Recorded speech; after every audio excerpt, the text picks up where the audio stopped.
বললাম বাবু তুমি এসো। ওরে ভাইয়া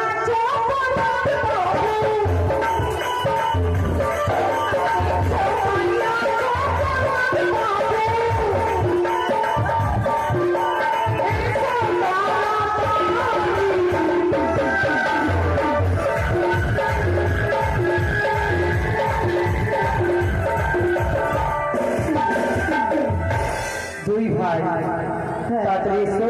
আরেকটা ভাই আছে কিন্তু আমি তার নাম জানি না। রিপন ঘোষ। ওরে ভাই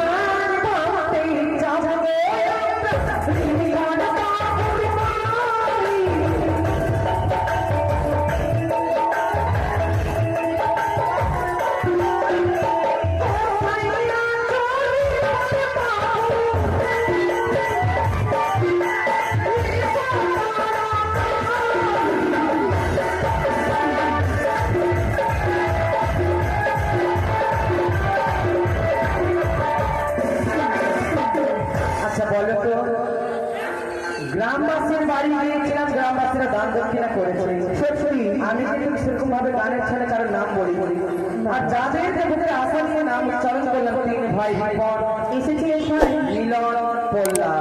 সেই তিন ভাইয়ের মধ্যে এক ভাই পেলাম মিলন, আর দুই ভাই আছে না কোথাও গেছে। কয় পল্লার কোথায় আর দই করতেছে, দইয়ের হয়ে যাচ্ছে বলবার লাগবে। তাই এবার আমাদের ধান মানতে হবে। হ্যাঁ তুমি বর্ষা মা।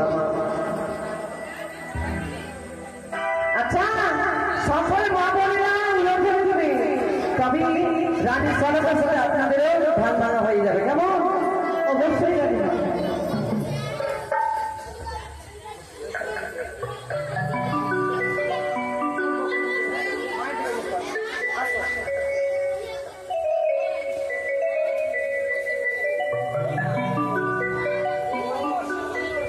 রিপন ঘোষের ছোট মেয়ে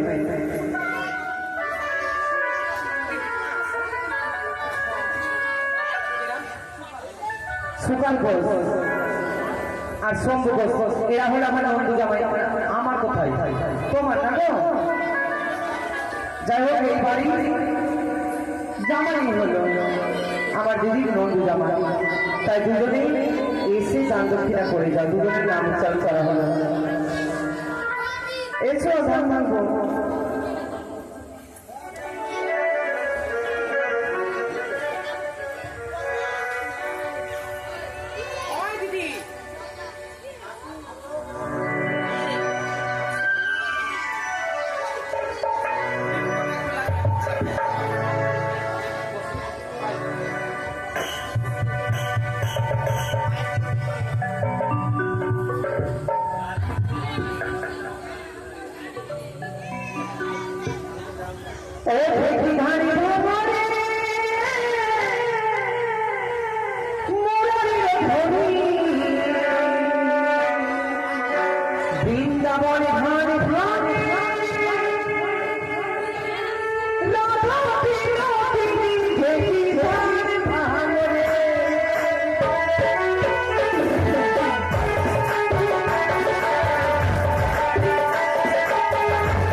কেমন তাহলে মিলনের মা টিপটা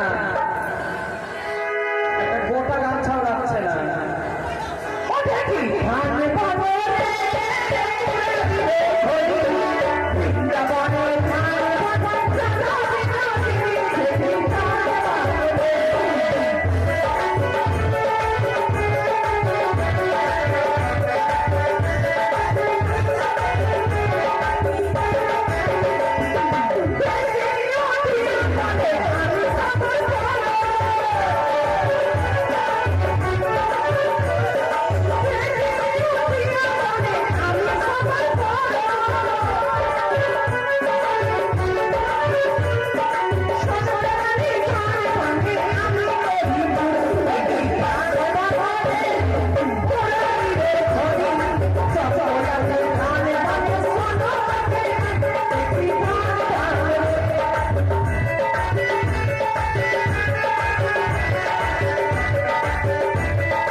এসো মা তোমরা।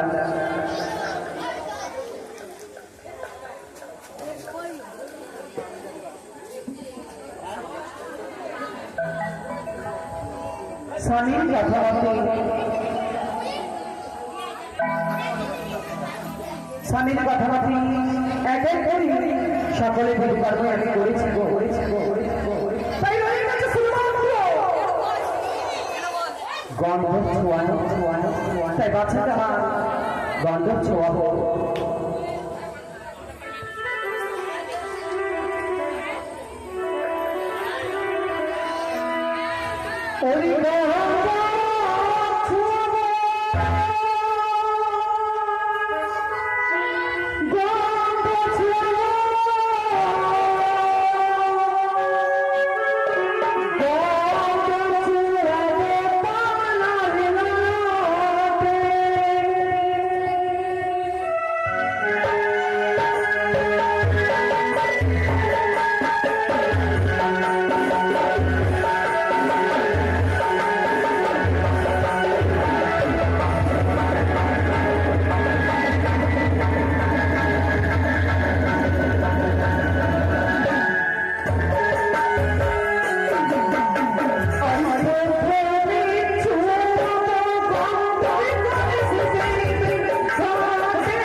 সকলে বিধি কর্ম যেন আমার সমাপ্ত হয়ে যায়। আমি তো মা, তাই দেখি লক্ষায় আমার কি করি লক্ষায়